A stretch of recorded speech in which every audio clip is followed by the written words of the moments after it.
The floor plans shimmered on the glass table as I stood frozen in the doorway of my parents' sunroom.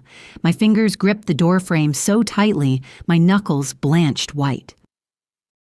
"The Riverside Terrace has such lovely natural light," my mother was saying, her manicured finger tracing the layout, "with the head table positioned here, overlooking the river."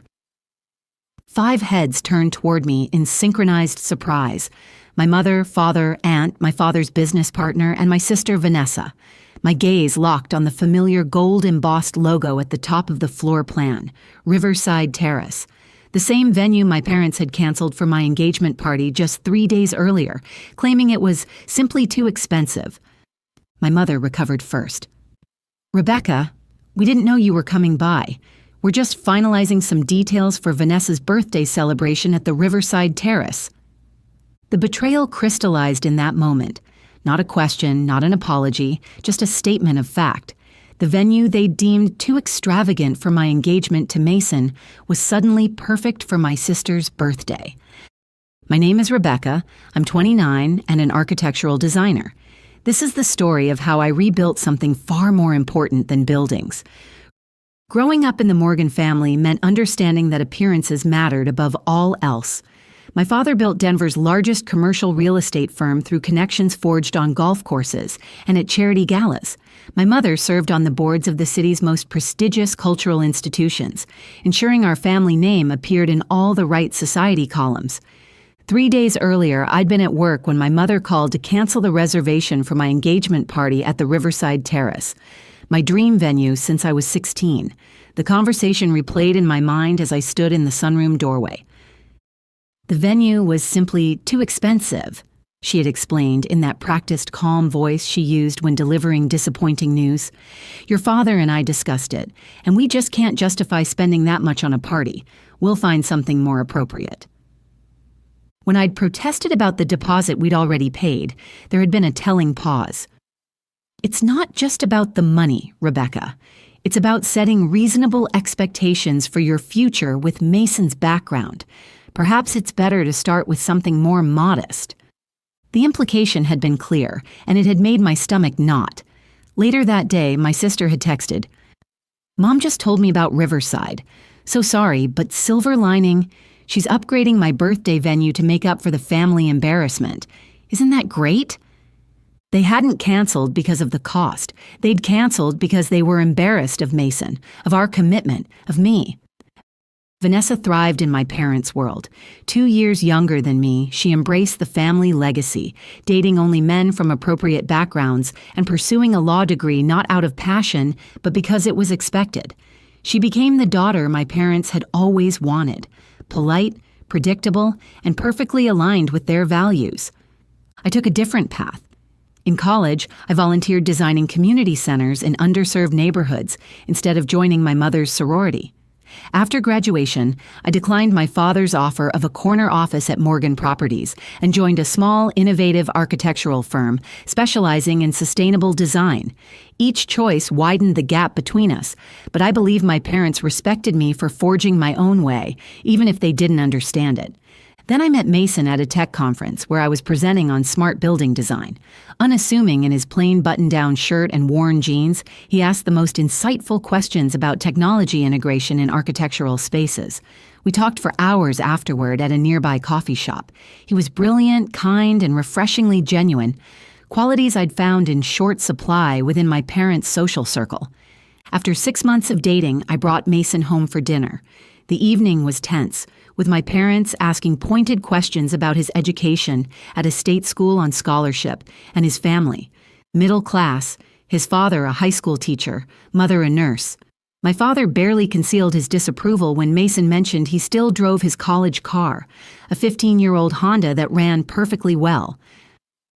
"Well, at least he's resourceful," my mother had whispered later, as if frugality were an exotic trait she was trying to be open-minded about.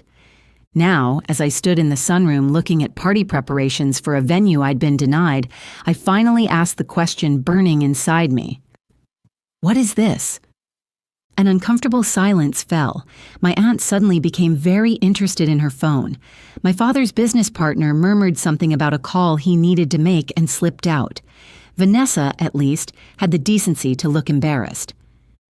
I told Mom it was too soon after your situation, but she insisted the timing was perfect and already available, Vanessa said, not quite meeting my eyes. Available because you canceled my reservation, I said, my voice eerily calm despite the storm raging inside me. My father stood, straightening his golf shirt. Rebecca, let's discuss this privately. Why? Everyone here already knows what happened. You canceled my engagement party, claiming it was too expensive, and then booked the exact same venue for Vanessa's birthday. I'd love to hear the explanation. It's not that simple, dear, my mother began, her society smile firmly in place. With the guest list we've cultivated for Vanessa's event, the Riverside makes perfect sense. Connections your father can foster there. And my guests weren't important enough. My celebration wasn't worth it. That's not what your mother is saying, my father interjected. Look, Rebecca, we've been patient with this phase of yours. The job at that small firm, the modest apartment, and now, Mason. Mason? My voice hardened. What does my fiancé have to do with this? My parents exchanged a look I'd seen too many times before, the one that preceded some difficult truth they felt obliged to share for my own good. He's just not suitable, my mother finally said. Not for someone with your background. He's nice enough, but he has no ambition, no family connections, nothing to offer. Except love, respect, and support, I countered. Things that actually matter. My father sighed heavily. Your fiancé isn't good enough for this family, Rebecca, and deep down, you know it. We're simply trying to save you from making a mistake you'll regret. The words landed like physical blows. I'd suspected their disapproval, but hearing it stated so bluntly shocked me to my core. In that moment, surrounded by party preparations meant for my sister but not for me, I finally saw my parents clearly, their conditional love, their shallow values, their absolute certainty that they knew best. I walked out without another word, my mind reeling. They had judged and dismissed the man I loved without ever truly knowing him, and for the first time, I wondered if they knew me either. That evening, I sat in my condo with Mason, tears streaming down my face as I recounted what had happened. I'd gone to my parents' house to pick up some design magazines I'd left there the previous weekend, using my own key to let myself in as I often did, never expecting to find them planning Vanessa's party at my canceled venue. Mason listened quietly, his expression more sad than angry. When I finished, he took my hands in his. I'm sorry they hurt you, he said gently, but I'm not surprised by how they feel about me. I thought they'd at least try to get to know you, I said, wiping my eyes. I thought family mattered more than money. Mason gave me a sad smile. Some people can only see value in things they already understand. Your parents measure worth in a specific way, and I don't fit their metrics. His calm acceptance only made me more determined. Let's host our own engagement party, I suddenly suggested. Something simple but meaningful. We don't need the Riverside Terrace. We don't need them. Mason hesitated. Are you sure? This is your family, Rebecca. I don't want to be the reason you cut ties with them. You're not the reason, I assured him. Their behavior is. Please, let's do this our way. Over the next 2 days, I channeled my hurt into action. I found a charming rooftop venue at a local brewery, reached out to friends, and designed digital invitations. It was coming together beautifully, a celebration that reflected who we really were, not who my parents thought we should be. Then came Friday morning and a call from Vanessa. Mom's invited the Hendersons to my party, she said without preamble. The Hendersons? As in Jonathan Henderson's family? My stomach sank. Jonathan was Vanessa's ex-boyfriend, the son of a prominent banking family whom my parents had adored. They'd been devastated when Vanessa broke up with him last year to date Brad, a pharmaceutical sales rep they considered beneath her. Now the invitation made perfect sense. They were trying to orchestrate a reunion.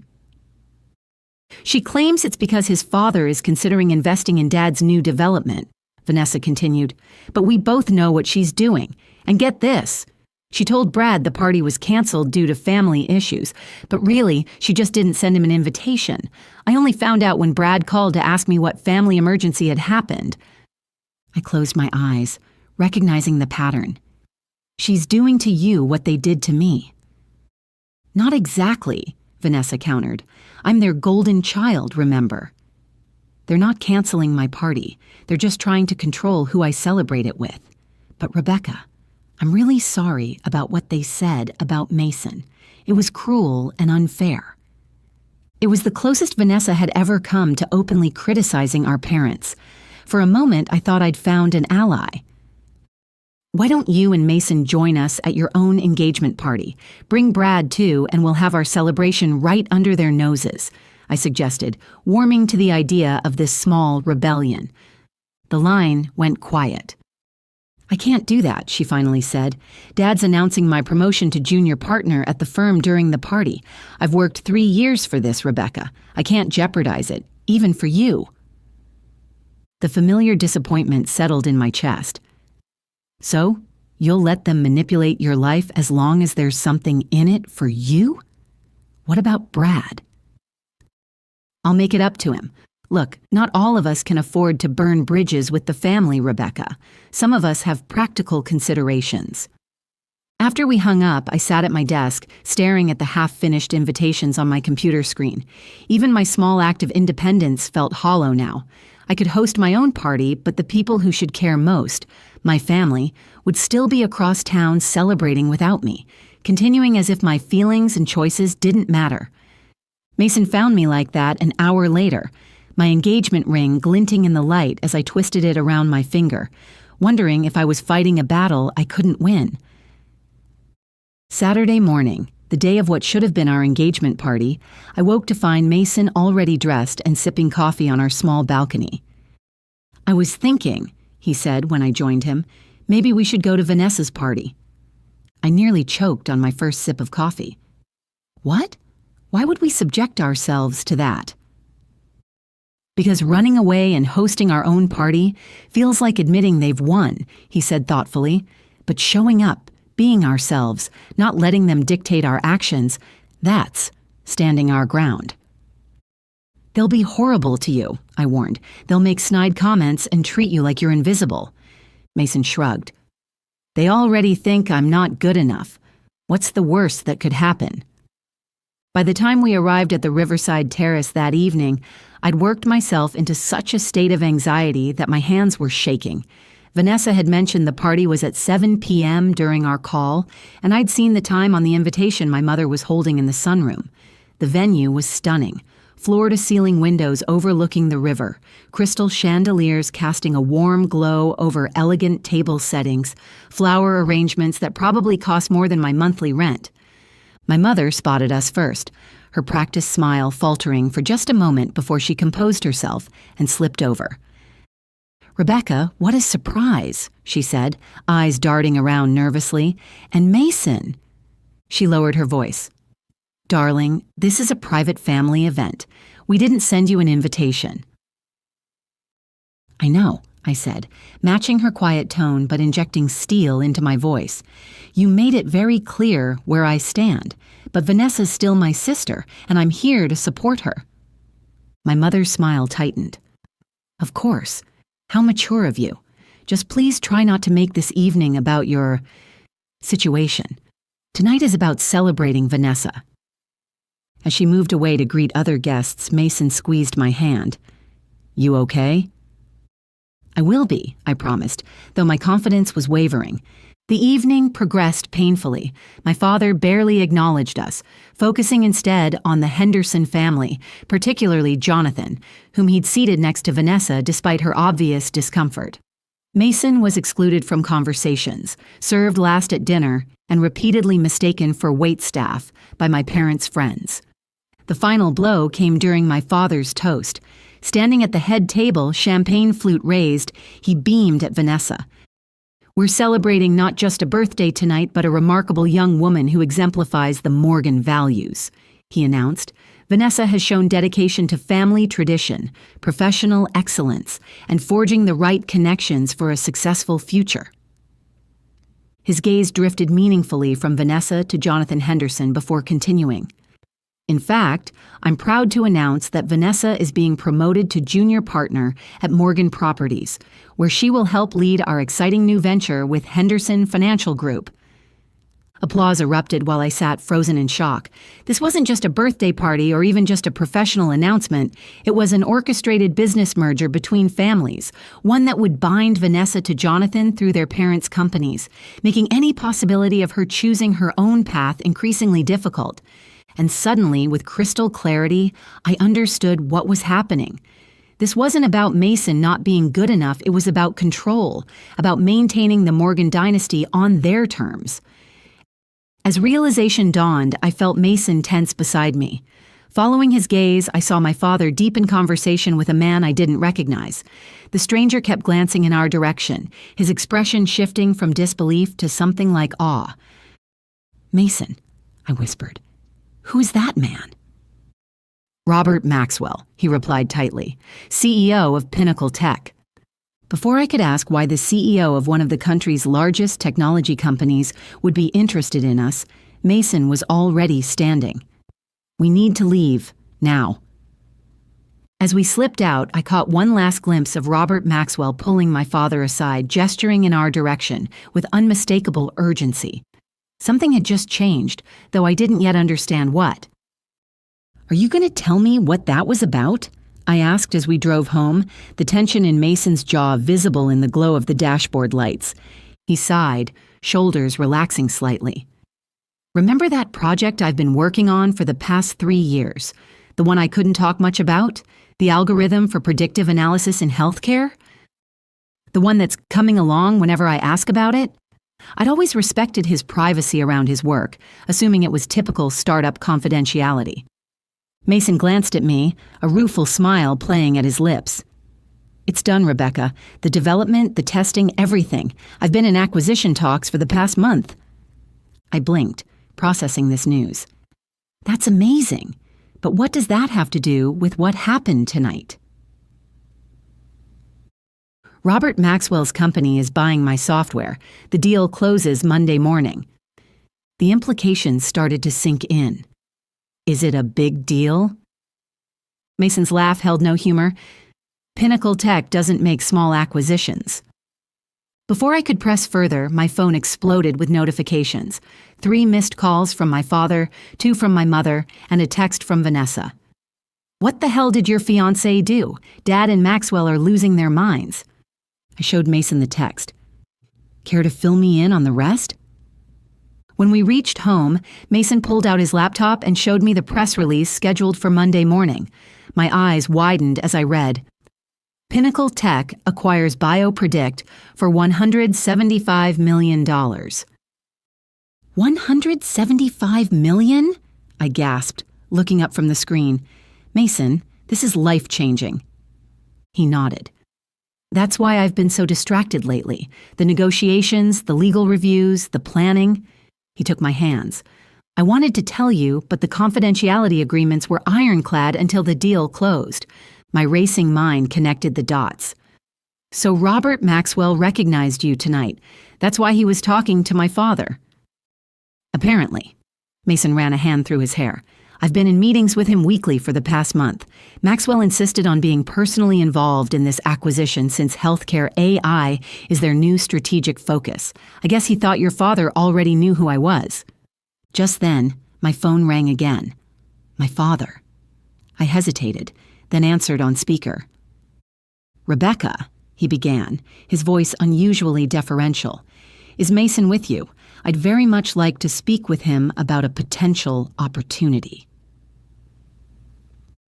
"It's nearly midnight, Dad," I replied, my voice cool. "What opportunity could possibly be so urgent?" Robert Maxwell mentioned that Mason's company has developed some extraordinary healthcare technology.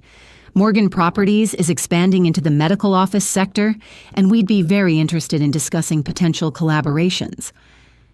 The audacity was breathtaking.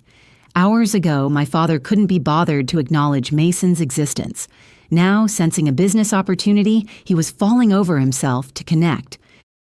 "Actually," I said, a plan forming in my mind, We'd love to discuss this further. How about brunch tomorrow, say 11 a.m. at the Riverside Terrace? My father readily agreed, promising to make the arrangements immediately. After hanging up, Mason looked at me questioningly. The Riverside Terrace? Are you sure? Absolutely, I said, my determination growing stronger. If they want to talk business with you, they can do it where our engagement party should have been, and they can face exactly who you are, not who they assumed you were. Mason smiled, but his expression remained concerned. Rebecca, I never wanted my work or money to matter in our relationship. That's why I drive an old car and wear simple clothes. I wanted to be valued for my ideas, not my bank account. And I do value you for that, I assured him. But tomorrow isn't about the money. It's about showing my parents the consequences of judging people based on appearances and about reclaiming our dignity on our own terms. As we prepared for bed, my phone buzzed with a text from my father. Brunch confirmed, Riverside Terrace private room.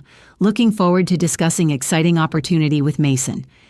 The stage was set for our own version of justice. The Riverside Terrace looked different in daylight, less imposing, more transparent. Sunlight streamed through the windows, casting long rectangles of light across the polished floors. No hiding in shadows today. My parents arrived first, dressed in their Sunday best, faces carefully arranged in welcoming expressions. Vanessa came too, curiosity apparently overriding her embarrassment. She'd brought Brad along, a small act of defiance I quietly appreciated. Mason and I entered last. He wore the same simple button-down shirt and jeans he'd worn when we first met, a deliberate choice we'd discussed that morning. I dressed professionally but modestly. Architect Rebecca, not Morgan Eris. Rebecca Mason, wonderful to see you again, my father boomed, extending his hand with newfound enthusiasm. Robert Maxwell speaks very highly of your work, very highly indeed. Thank you for arranging this, Mason politely replied, his demeanor unchanged from every other interaction with my parents, respectful but unimpressed by their status. We settled at the table. Mimosas and coffee appeared, and my father launched into an obviously rehearsed speech about exciting synergies and mutual opportunities. My mother nodded along, occasionally touching Mason's arm to emphasize a point, the same Mason she couldn't be bothered to speak to directly a week earlier. When my father finally paused for breath, I placed a folder on the table, a copy of the acquisition documents Mason had shown me with his permission. Before we go further, I said calmly, I think we should be clear about what we're discussing. I opened the folder, turning it to face my parents. Mason isn't just developing healthcare technology. He founded BioPredict, which Pinnacle Tech is acquiring tomorrow for $175 million. My father's face went pale as he scanned the document. My mother's smile froze, her eyes darting between Mason and the paper. I believe, I continued, that Morgan Properties actually approached Pinnacle last year about partnering on their medical campus and were declined. Isn't that right, Dad? The silence that followed was deafening. My father cleared his throat, composure slipping for perhaps the first time in his professional life. I wasn't aware of the scale of Mason's involvement, he admitted.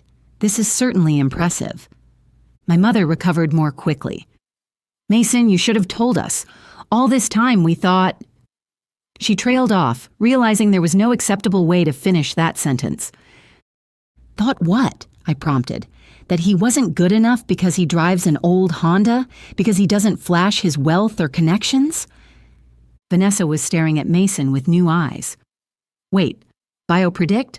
Brad applied for a position there last year. They're incredibly selective. Brad nodded, looking sheepish. I didn't get past the second interview. Too many qualified candidates. Mason hires people based on their skills and character, I explained, not their pedigree or connections. Novel concept, isn't it? The implications were sinking in. The man they'd dismissed, the engagement they'd tried to undermine, the celebrations they'd canceled, all based on assumptions about worth that were both wrong and shallow. We obviously misjudged the situation, my father said stiffly. Perhaps we could start fresh, host a proper engagement party for you both at the Riverside, of course. No expense spared. I looked at Mason, who gave me a small nod of support. "That won't be necessary," I said. "We're having our celebration next Saturday at the Mill Creek Brewery rooftop. Simple, meaningful, with people who've supported us all along." Rising from my seat, I continued. "I didn't come here for apologies or to change your minds about what matters. I came so you would understand what you lost with your judgment. Not just a successful son-in-law, but a daughter who needed you to see beyond your own narrow definition of value." Taking Mason's hand, I walked out of the Riverside Terrace for the second and final time, leaving my parents to contemplate the true cost of their superficial standards.